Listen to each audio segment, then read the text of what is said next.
राम बच्चों, आप सभी का कक्षा 4 के इस वीडियो में स्वागत है। कक्षा की शुरुआत हम 3 बार ओंकार से करेंगे, तो आप सभी से अनुरोध है आप हाथ जोड़ लें और आंखें बंद कर लें।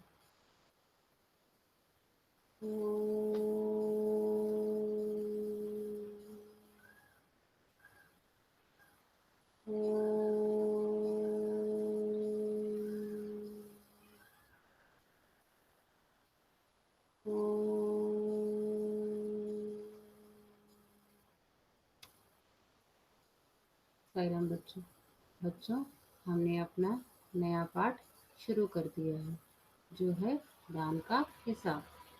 पिछले वीडियो में हमने पाठ को पढ़ा। इस वीडियो में हम उसका सारांश समझेंगे। तो बच्चों, सबसे पहले मैं अपना स्क्रीन शेयर कर रही हूँ।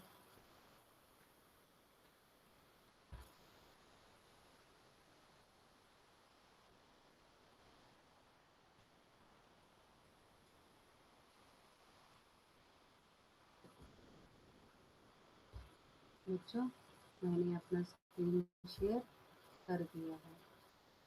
अब जल्दी आपके सामने you are presenting your screen आ गया है।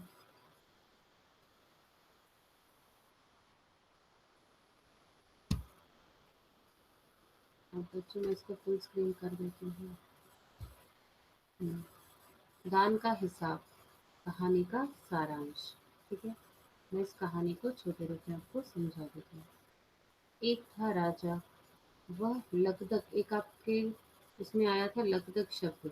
लगदग मतलब महंगे या भड़कीले। वह कपड़ों के ऊपर हजारों रुपए खर्च कर सकता था, लेकिन दान नहीं दे सकता था। उसके राज दरबार में गरीबों, विद्वानों, सज्जनों, सज्जनों मतलब अच्छे लोगों की कोई पूछ नहीं होती थी। एक समय की बात है, उस देश में अकाल पड़ गया। अकाल मतलब सूखा पड़ जाना। ऐसा समय जब अनाज आदि की कमी के कारण लोग भूखों मरने लगे। ठीक है, पड़ गया। पूर्वी सीमा के लोग भूखे प्यासे मरने लगे। राजा के पास खबर आई, लेकिन उसने यह कहकर सहायता देने से इनकार कर दिया कि यह तो भगवान की मार है, इसमें मेरा कोई हाथ नहीं है। उसने क्या कहा कि यह तो भगवान की मार है, इसमें उसका कोई हाथ नहीं है। अब हम आगे बढ़ते हैं। जब लोगों ने बहुत विनती की, बहुत प्रार्थना की, तो वह कहने लगा, लोग कभी अकाल से पीड़ित होंगे तो कभी भूकंप से।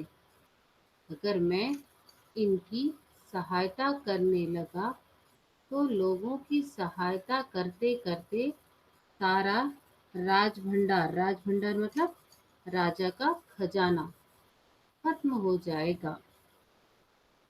मैं दिवालिया मतलब जिसके पास एक भी पैसा ना हो जाऊंगा। राजा की बात सुनकर लोग निराश होकर चले गए। इधर अकाल का प्रकोप मतलब कहर बढ़ता जा रहा था। न जाने कितने ही लोग भूख से मरने लगे।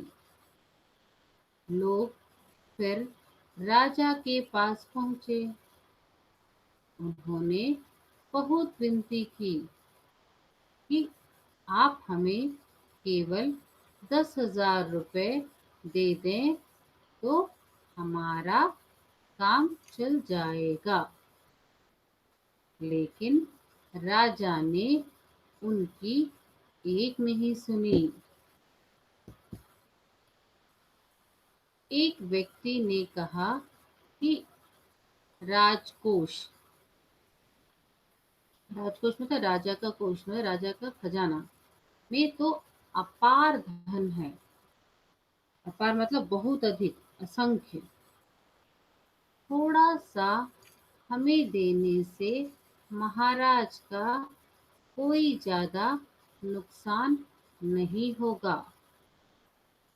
तो राजा ने कहा, अगर बहुत धन है तो मैं उसे लुटा दूं। फिर एक अन्य व्यक्ति ने कहा कि महल में प्रतिदिन हजारों रुपए सुगंधित वस्त्रों, मनोरंजन और महल की सजावट में खर्च होते हैं। यदि इन रुपयों में से ही थोड़ा सा धन पीड़ितों को मिल जाए तो उनकी जान बच जाएगी। यह सुनकर राजा को क्रोध क्रोध मतलब गुस्सा आ गया और उसने कहा कि अगर तुम मुझसे बेकार की बात करोगे तो मुसीबत में पड़ जाओगे। लोग डर गए और वहां से चले गए। उनके जाने के बाद राजा हंसते हुए बोला, इन छोटे लोगों के कारण नाक में दम हो गया है।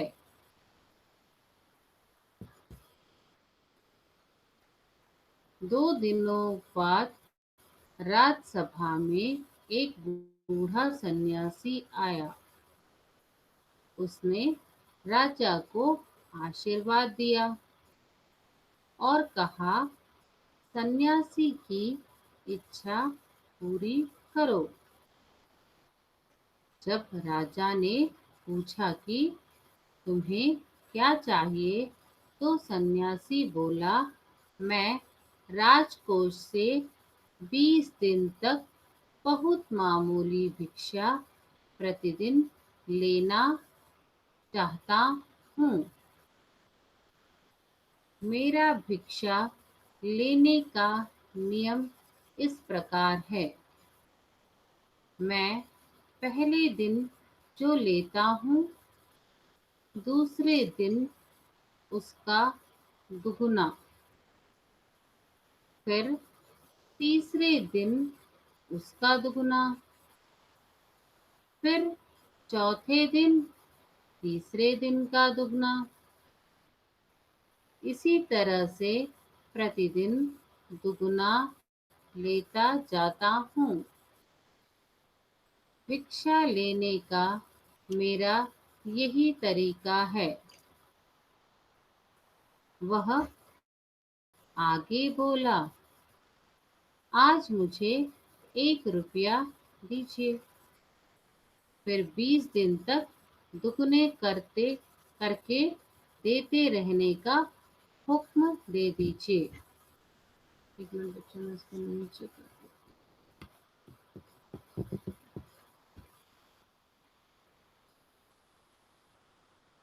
राजा तैयार हो गया। उसने हुक्म दे दिया कि सन्यासी के कहे अनुसार 20 दिन तक राजकोष से उन्हें भिक्षा दी जाती रहे। सन्यासी खुश होकर घर लौट आया।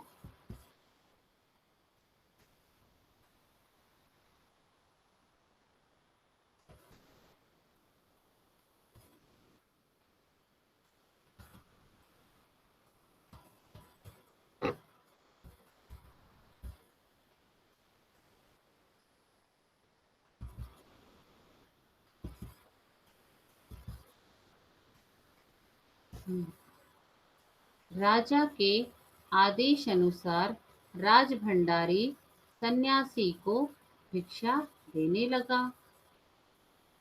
2 सप्ताह तक भिक्षा देने के बाद उसने हिसाब करके देखा कि दान में काफी धन निकला जा रहा है। वह चिंतित हो उठा। उसने यह बात मंत्री को बताई। मंत्री भी चिंता में पड़ गया। उसने भंडारी से बोला, यह क्या कर रहे हो? अभी इतना धन चला गया है तो फिर 20 दिनों के अंत में कितने रुपए होंगे? उसने राज भंडारी को तुरंत हिसाब करने का आदेश दिया। भंडारी ने हिसाब करके बताया, 10,48,575 रुपए। सुनते ही मंत्री घबरा गया। सभी उन्हें संभालकर बड़ी मुश्किलों से राजा के पास ले गए। मंत्री ने राजा को बताया कि राजकोष खाली होने जा रहा है। जब राजा ने पूछा, वह कैसे?